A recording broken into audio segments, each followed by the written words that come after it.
gbajúgbajà onítíátà ní Nàìjíríà Lere Paimo Ede Onileola tó ṣe fíìmù Ògbórí Ẹlẹ́mọ̀ṣọ́ wọ́n fẹ́ sọjọ́ òbí ọjọ́ òbí tó sì lẹ́tíkẹ́tì ọ̀lágbára díẹ̀ ni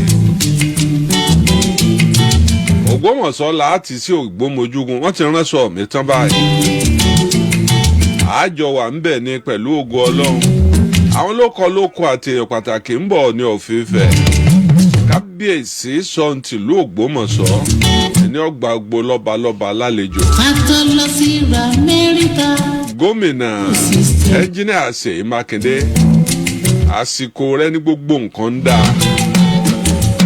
ayé bàbá yìí ó tún sọrí ńjọ́ tó bá sọjọ́ òbí nítorí wípé oúnjẹ àjẹdálẹ́ a fẹ́ fún ní bẹ́nẹ́fìtì ti rìtámẹ́ǹtì ẹ̀ ìyẹn ni fíìmù Ògbórí Ẹlẹ́mọ̀ṣọ́ tá a lè pè ní fíìmù jẹun alẹ́ bàbá Ògbórí Ẹlẹ́mọ̀ṣọ́ kìí ṣe irú tíjọ́ ń tẹ́ wo eléyìí yóò gbé mi àwọn fíìmù oní mílíọ̀nù tó gbé mílíọ̀nù mi lélẹ̀ ìjọ náà lówó rẹ̀ ó pè é mo sì nígbàgbọ́ fọlọ́run wípé wọ́n bá àsìkò tó bá kù ọ̀pọ̀lọpọ̀ ọdún gbọọrọ tó kù tí Lere Paimo lò lórílẹ̀ èèpẹ̀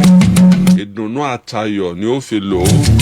tèmi ni tí ní tòótọ́ o Kola Olootu ọmọ àdábánijà ọmọ ẹni ìjà ọba tí péré lọ́kùnrin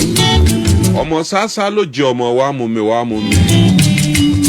èyí tí mo fi mẹ́yẹ wádò lóhùn pé tu ọmọ gbóhùn sására olúbi ẹ̀là mo kò ń ò gbọ́dọ̀ jẹyẹ ẹ̀gà lóòró là á fohùn odó fódò òró là á fohùn odò fódò òró gangan náà fódò lóhùn pé tu ń yé mẹ́tún lé wa nígbà wa bá ń sọ pé a lo 41 years lẹ́nu iṣẹ́ sọ̀rọ̀sọ̀rọ̀ tó wá jẹ́ pé ńgbà mọ̀ ń lọ primary school ìyẹn St. Paul ní Yemẹtu tí a bá ń kọjá lọ iwájú ilé bàbá yìí tí ń bẹ ń Yemẹtu làámọ̀ gbà kọjá tí mọ́tò rẹ̀ tí wọ́n gbé mọ́tò Austin àbí Bedford wọn sí lára mọ́tò wọn ya bàbá ẹ̀dá tí wọ́n gbé ọfà dání wọ́n ya bàálù sẹ́gbẹ́ kan ọkọ̀ bàálù dúró mo fẹ́ tọ̀ n ò lè gbàgbé lára wọn náà ni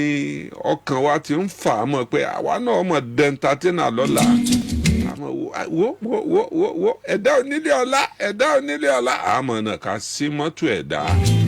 ńgbà wà bá wà láti lo 41 years níbi iṣẹ́ sọ̀rọ̀sọ̀rọ̀ ẹ wá wo èmi tí mo ní mo wà lọ́mẹ́kẹ́ ńgbà mo ti mọ bàbá ẹ̀dá wá wòye ọdún tí bàbá ẹ̀dá ti lè lò ẹ̀já ṣàánú bàbá yìí kò tọrọ agbé o kìí ṣe gba àwọn òṣèré wa bá kú láàmú ṣe candle night kìí ṣe gba àwọn òṣèré wa bá kú láàmú fi pósí onídẹ̀sìn wọn láàmú fún wọn ní state honour ní state burial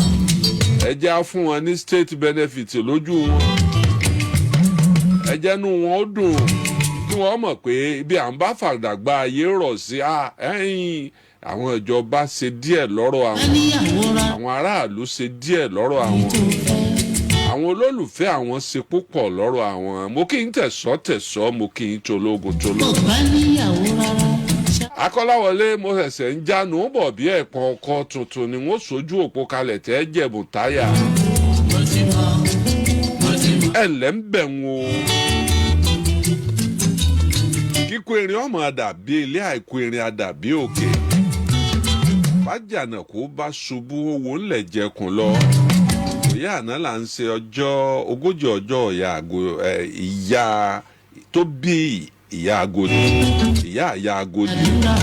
ìyàwó Rasidi Àyìndé ogójì ọjọ́ ìyá rẹ̀ àná la ṣe ní Liberty Stadium ó padà di kánífà mọ́ wa lọ èrò yìí ti pọ̀ jù nígbà tó dẹ̀ kan Rasidi náà gba máìkì àfẹ́ ríro ẹ̀rí ó ga ewé ni ó sin obì ọmọ ni ó sin ọ́ ìyá Agodi ó ní fẹ̀yìntì sunkún ọmọ wo bó ṣe ṣẹ̀yẹ fáwọn òbí rẹ̀ ó ṣẹ̀yẹ fún bàbá rẹ̀ ó ṣẹ̀yẹ fún ìyá rẹ̀. àìdúró níjọ́ ìbẹ̀rẹ̀ níṣẹ́.